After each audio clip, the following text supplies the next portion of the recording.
سکینہ گلجنا سے پوچھتی ہیں اچھا ایک منزل وہ آئی کہ جب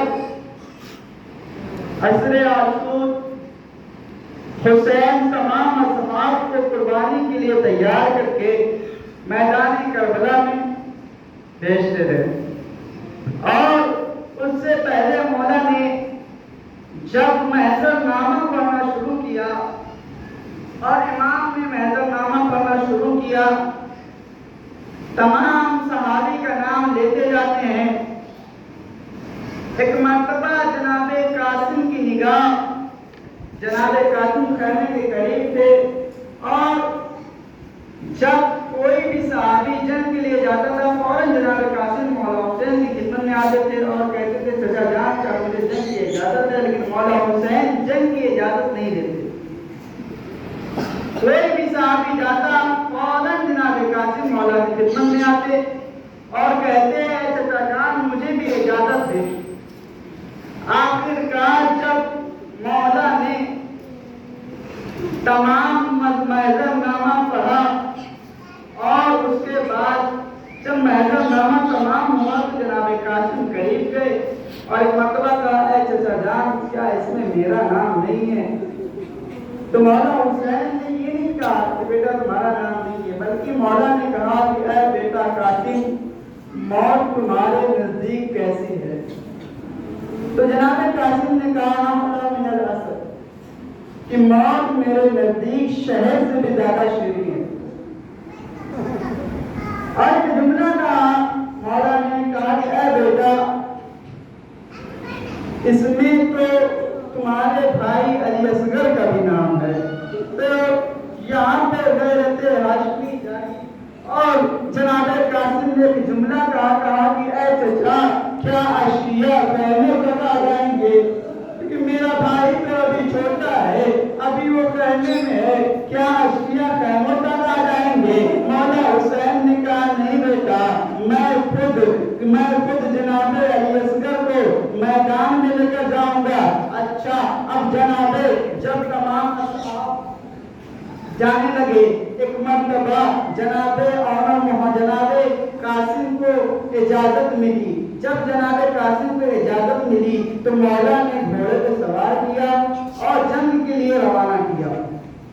جناب قاسم جنگ کرتے جاتے ہیں اور ایک مرتبہ جب جنگ کی تو ایک پہلوان جس کا نام ارزق شامی، اس کے دو پہلوان بیٹے، اس نے پہلے بیٹے کو بھیجا اور جناب قاسم نے اس بچے کو فنار کیا، دوسرے بیٹے کو بھیجا اس کو بھی فنار کیا۔ اب وہ پہلوان ارزق آگے بڑھا اور اس نے کہا تم نے میرے دونوں بیٹوں کو مار دیا۔ اب یہ ارزق آگے بڑھا، جناب قاسم نے اس کو بھی فنار کیا۔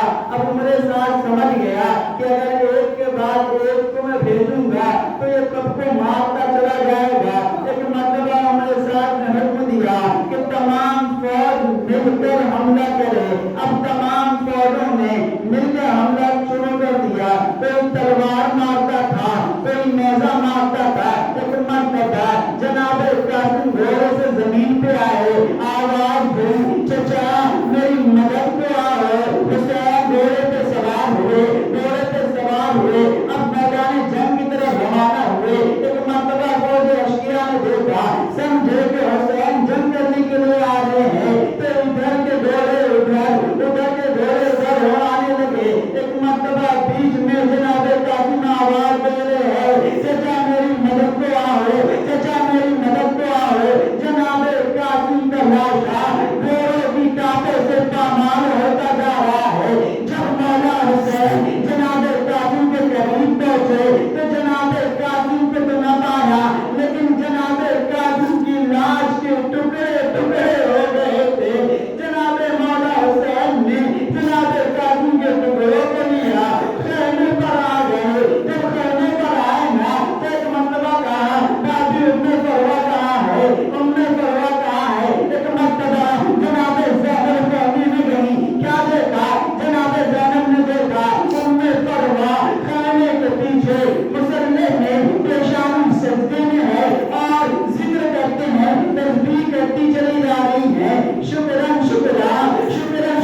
جناب امام حسین نے اس خون سے بھرے ہوئے کرتے کو جناب فروا کے حوالے کیا۔ اب یہ قافلہ جب کربلا سے کوفہ سے شام پہنچا ہے نا، اور تمام جو لوٹے ہوئے اسباب تھے وہ ملنے لگے نا، کبھی نے ایک گٹری تیار کی، اس میں تمام سامان کو رکھا۔ اب یہ قافلہ مدینے کے لیے روانہ ہوا۔ جب یہ قافلہ مدینے میں پہنچا تو جناب فروا نے کہا کہ میرے اونٹ کو جنت البقیع لے چلو۔ جناب فروا کے اونٹ کو جنت البقیع میں لے جایا گیا۔ جناب فروا جنت البقیع میں پہنچی اور امام حسن کے قبر کے قریب پہنچی اور وہاں پر بیٹھ گئی۔ بیٹھنے کے بعد جناب ام فروا نے گٹری کو کھولا اور اس گٹری سے خون سے بھرا ہوا کرتا جناب کافی میں نکالا اور اس کرتے کو امام حسن کی قبر پر پھیلا دیا اور ایک جملہ کہا، اے میرے والی، میں اپنے بچے کی آخری نشانی لے کر آئی ہوں۔ اے میرے والی، میں اپنے بچے کا خون سے بھرا ہوا کرتا لے کر آئی ہوں۔ اے میرے والی، میرے بچے نے حق ادا کر دیا، میرے بچے نے حسین پہ قربانی پیش کر دی۔